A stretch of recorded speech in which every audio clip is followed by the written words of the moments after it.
Hello to you all. I hope I'm finding you well, wherever you are.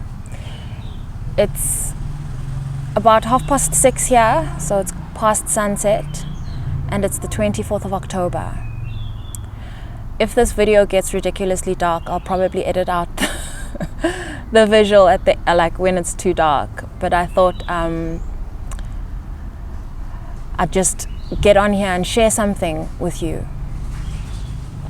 7 years ago today, my father died. He passed on. And, I hadn't planned to share anything today, but things have been quiet, and they've just quietened down to a really good level. And so it's the first time I've had a chance to reflect on where this day takes me, this date, the 24th of October. In my family, we all sort of respond differently, and no one's shared their contemplations on it. But I'm reminded that this is the day that I first felt, the 7 years ago, is the day that I first felt energy outside of a person's body. That was the first time. My father died of multiple myeloma. It's an aggressive cancer, I believe, of the bone marrow. And it was very quick. He found out he got sore in June. July, he couldn't walk. August, he was diagnosed. September, he started radiation. And in October, he started his first round of chemo and didn't make it through. He got pneumonia. This always makes me, this has always formed part of my story about intuitively how I got here. Again, because it was the first time. It got dark. It got too dark, so I just thought this will be much easier for me, instead of obsessing about the fact that you can't even see my face. So he spent, it feels like just under a week in hospital, and the day he was admitted, we actually called 2 ambulances to the house because my mother had been caring for him, and it turned out she had an ear infection, but she was just in such a bad way, and she was very sick. She was just very sick. And then she got discharged. And within those next 2 days, he passed on. Talking about my father doesn't make me sad. Realizing that he was going to die, it made me sad that the structure of our family was changing forever. But this was also the first time I started to understand why we die, which is, for a lot of people, we ask ourselves this question about, when you're contemplating life. He had to decide, I'm going to say we, but it was not really our decision. It was his decision, and wherever it landed is irrelevant. But we were faced with this decision to either have him go in for a backup or start with chemo. And neither made sense to me, and I never voiced this, but neither of the two made sense to me because, you start with the backup, then you need time to recover and have the chemo. And if you start with chemo, again, strain on the body, then a backup. None of it made sense. And I remember thinking to myself quietly, just to myself privately, there is no way out of this but up. Especially in our culture, we don't talk about death until it's arrived. We do not mention the word. We don't talk about it. Perhaps some families are more progressive, but at least I know in my family and at least my parents' culture, it would not have been appreciated to share anything like that. But it was in the room, it was there. And I also remember that my dad knew he was going to die. He knew he was dying. And maybe his biggest worry was what he leaves behind and us and how we're going to solve our own problems, because he was like our sounding board and our, he was very wise, my dad. And I remember the doctor calling us to explain that he's pretty much gone, and to not be confused by the sound of the machines, and that they would clear them up afterwards. And if you don't want to listen to this, for sure, don't. But it's coming up, and so I'm going to share it. So we went in to see my dad. And, we're also that kind of family where if someone is that sick or someone is sick, we'll literally live at the hospital and only come home to sleep or take a shower and eat. But pretty much we had camped out at the hospital for a few days. And we were in the room. And I saw his body. And I could feel him in the room. I think this happens if you, especially if death is fresh. I think this happens when someone dies that you are so familiar with. You're familiar with their energy, how they feel. I mean, it's my father. But he wasn't in the body. The energy was not in the body. He was in the room. I could almost point out exactly where in the room he was. In fact, he almost filled the room, but he was not in his body. And that's something that, it's not that I ever tried to unsee it or unfeel it, but it just happened. It just happened.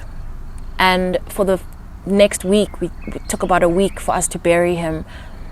We could still feel his energy. And so I'm reflecting on that today. But I'm also reflecting on where I am and how my relationship with my father might have been if I was already like this version of me. I wonder what the conversations would be like. I wonder, but at the same time, I'm aware that had it not been for his death, I wouldn't be like this, because again, there is no picking and choosing and cherry picking which part of your past you want to keep and which part you want to let go of. This is how it has rolled out. And in many ways, I see so much of my father in me. In so many ways. Right down to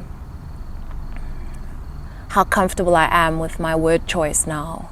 The way I speak, the way I talk, my choice of words. Probably more than 7 years ago, I would have thought that the way I express myself sounds too serious. And it is in the stripping that I've become comfortable with this. There's this idea of not saying more than you need to.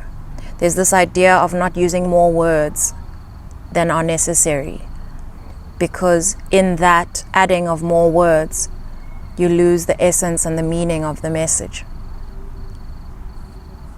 And my dad, if he ever said something and used a word you don't know, he would laugh at you. He would like give a little slight giggle and then explain what it means. He had an excellent sense of humor, and just such a good man.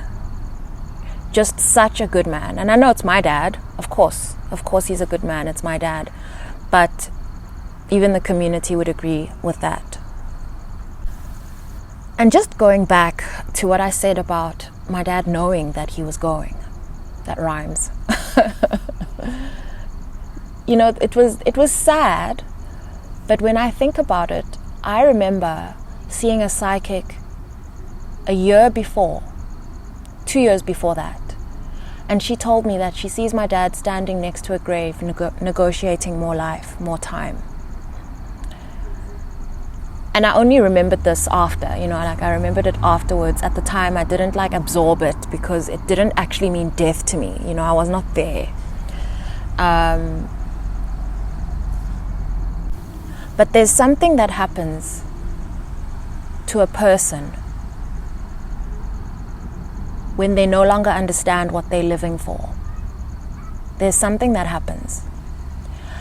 And in the process of the body performing according to what's happening in the life, the life is carried by the body. In its work, it naturally responds to what is happening with the life. And it plays out in many different ways. And I'm not saying that, I don't even want to get into that. I had a thought, but it was fleeting and it's actually gone.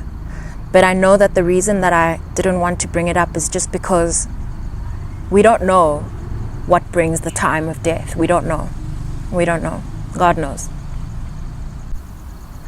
But realizing that and feeling like I am living my purpose against all odds, I must say against all odds, it makes me realize some of the things he might have been against in fulfilling his own life's purpose.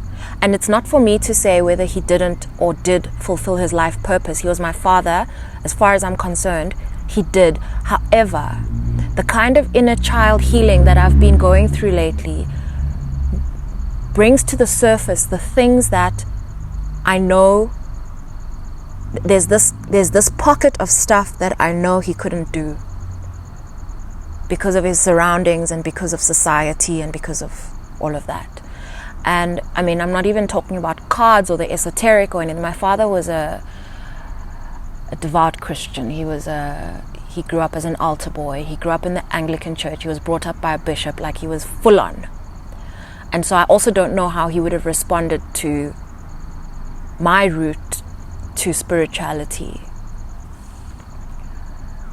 And so all in all, I'm grateful for how everything has happened, how everything has gone down. And I'm comforted that I can still stick by the words, everything happens for a reason. I find a lot of comfort in those words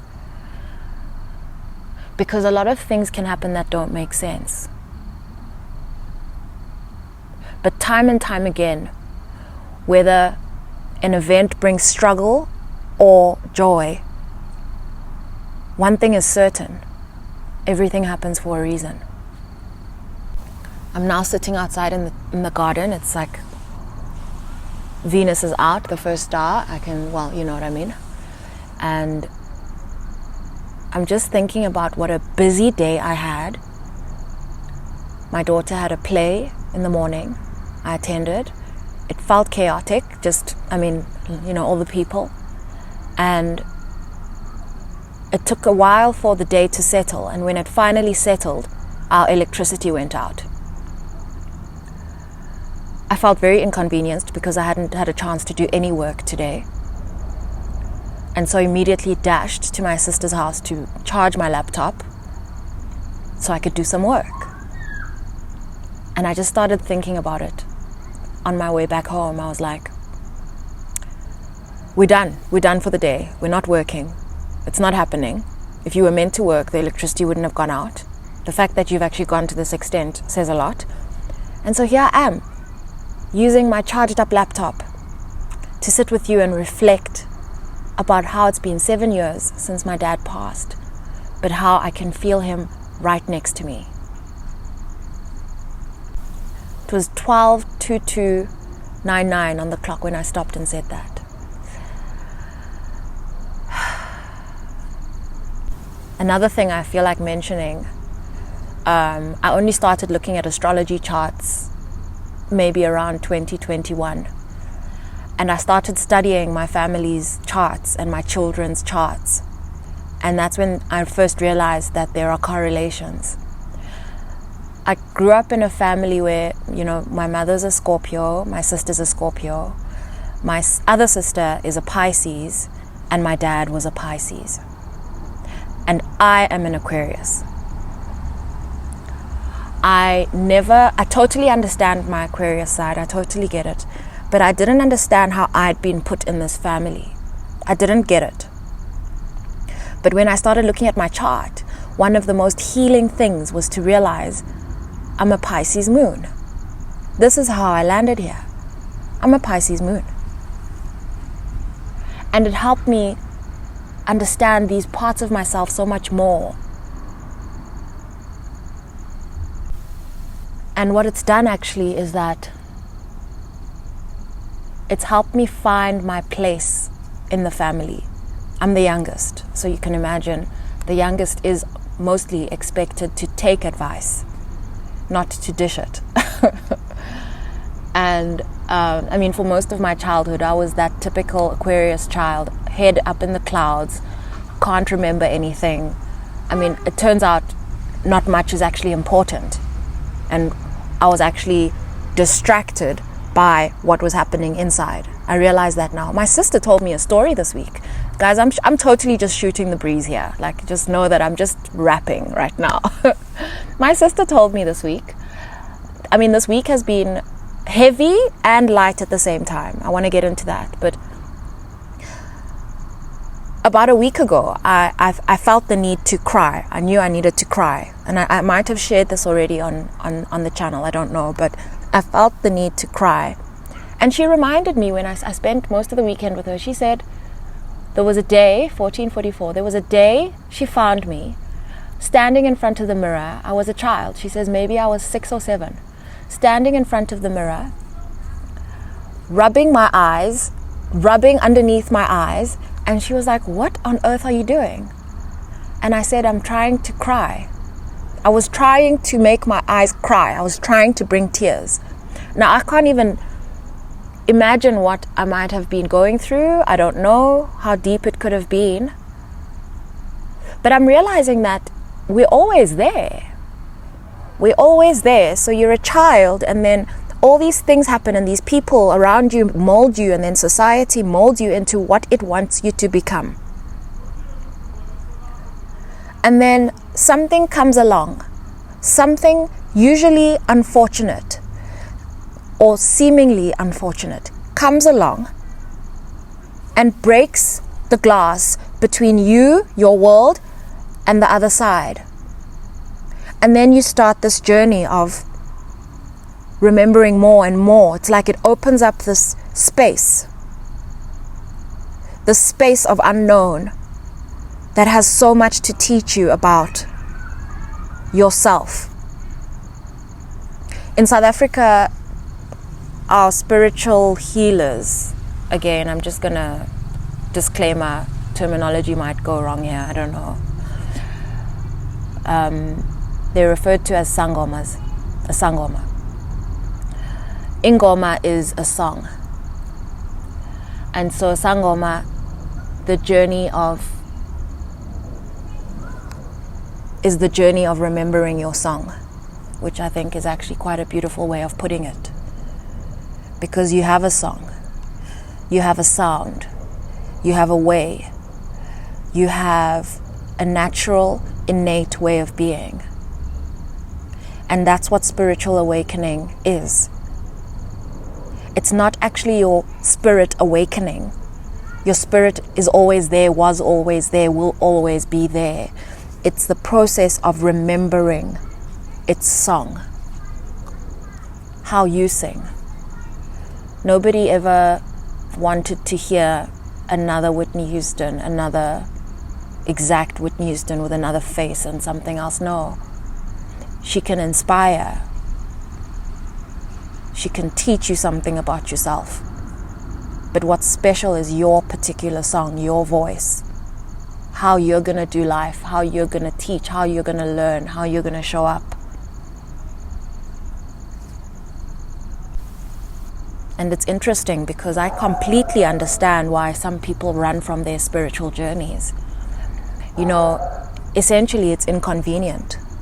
Because it's like a Pandoras box. Once you open that can of worms, it's like anything can happen. Everyone's heard the stories, but when I'm sitting here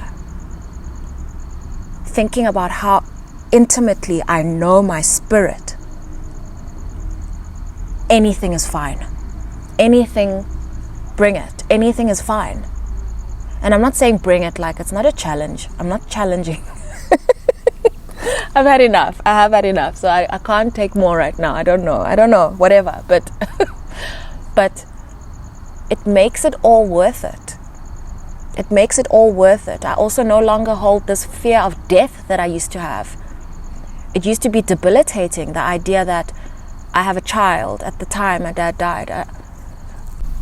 And I used to fear that something could happen to me before they're independent, older, know me well, you know, as their mother. And somehow that fear has just lifted, because I know that everything happens for a reason, and I know that I'm living in my purpose. And actually, quite honestly, there are obviously some real fears and worries, but I don't live there. I can't live there. I'm here now, and I also feel like I have a kind of like a deal with God that I need to, like, we've put in a lot of work. We've put in a lot of work on Khunzi, and to die prematurely is just not an option right now. We need to reap some of this. It needs to, you know, and who am I to say? Who knows? Who am I to say and make that call? I don't know, but it's a feeling that I have.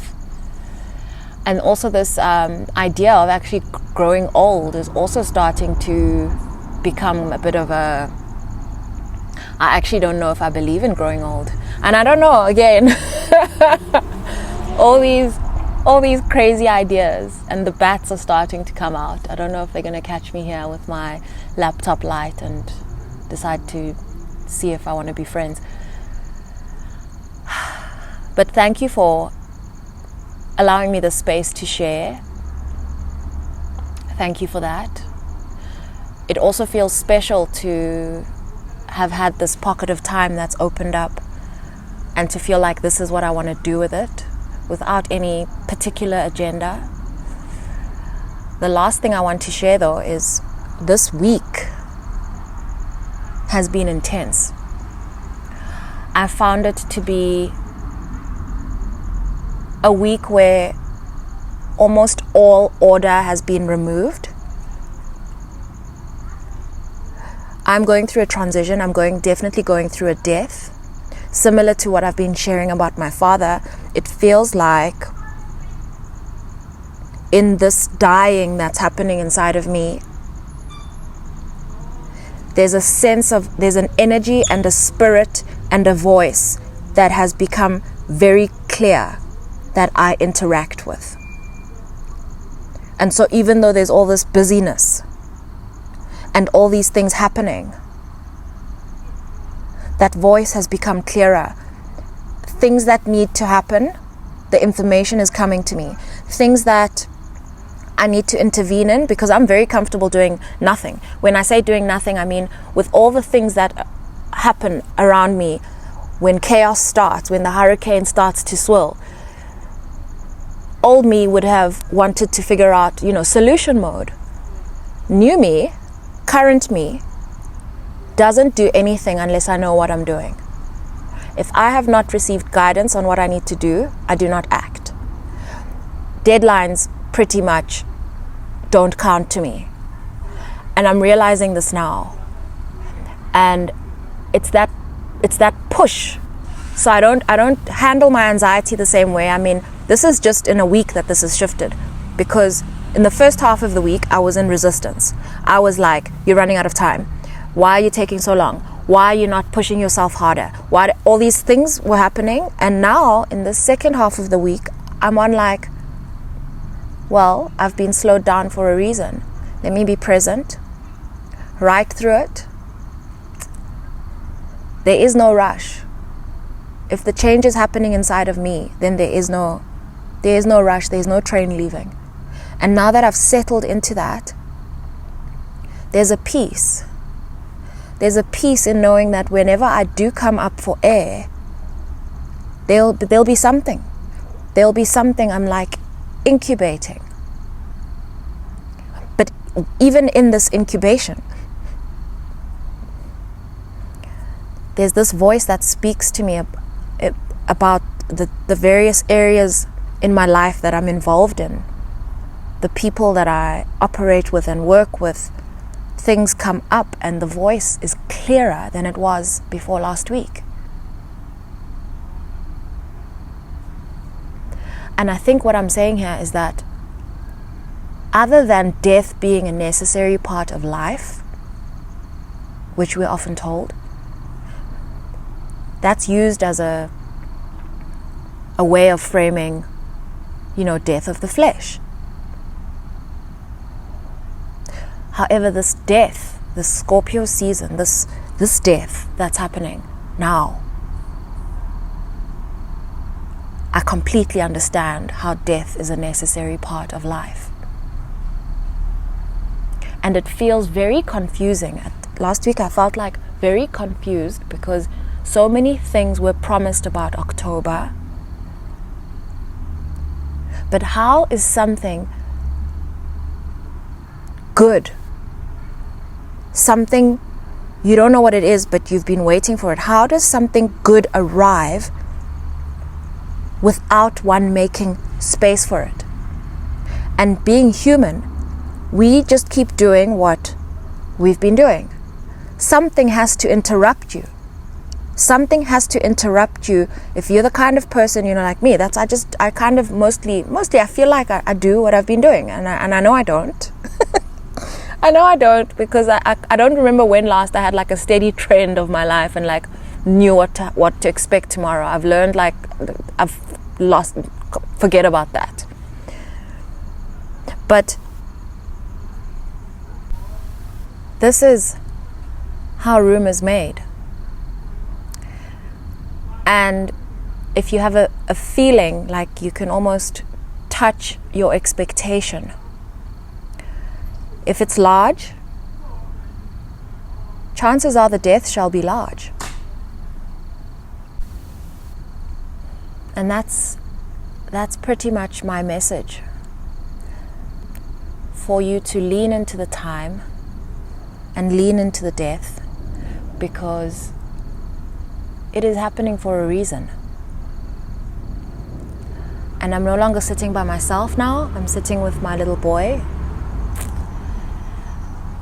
And so I must close out. I've got planes flying over me.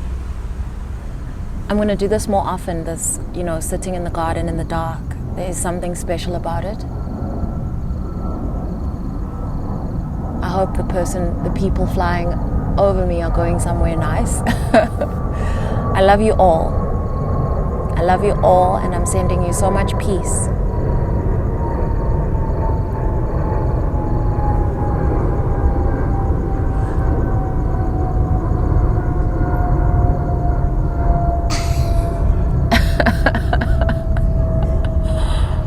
Say bye-bye. Bye-bye.